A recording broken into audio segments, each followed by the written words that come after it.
6,000 people in the last 7 months for trying to, quote, illegally migrate from or through Egypt. Certainly the response from the government to Nema's piece is we are doing what we can, but while there is supply and demand, it's very, very difficult. Your response?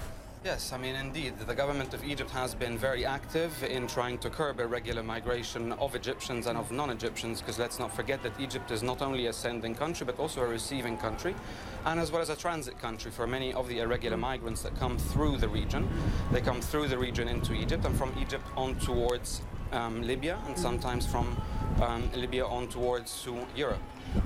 The numbers are high.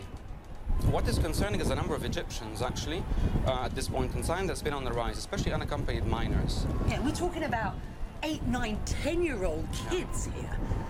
That is correct. We are talking about very young children who are making their way towards Europe, who are trying to find a better future, but sometimes these kids are not asked to go, they're actually sent by the families. They can't know at 8, 9 Exactly. or 10 years old that they should be looking for a better future. There are, though, reports, and there's a narrative out there that says these families see this as aspirational. They've sent kids before. You know, they've sent kids before. They've earned money out of having these kids in Europe. Correct. It's as much what the families are doing as it is what the smugglers are doing to a certain extent. What can you do about this? What can we do about this? The most important thing, of course, is to actually enhance the punishment on the family, and this is the government of Egypt is looking at enhancing the punishment done by the law on the families, on the legal guardians of these children, and this is something that has been presented by the government of Egypt.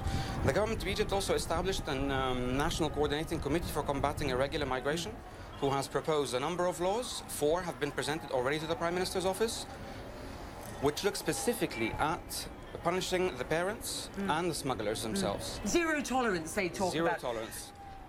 These are proposals. Are they going to get through? I mean, you know, we're looking to the Egyptian government for some answers here. We're also going to have to look to the families, correct, Absolutely. and the smugglers. Absolutely. Now, what we're doing also on that is not only, I mean, Egypt is also a signatory of the Trafficking Convention. It is in 2010. It's Law 64, as it's known in Egypt. And what we're doing right now is raising awareness on the law enforcement officials on this law. The law is very good. It protects the children. It protects It's a human trafficking law. Correct, it does. And it also enforces certain kinds of referral mechanisms, which the government of Egypt is actually very active on.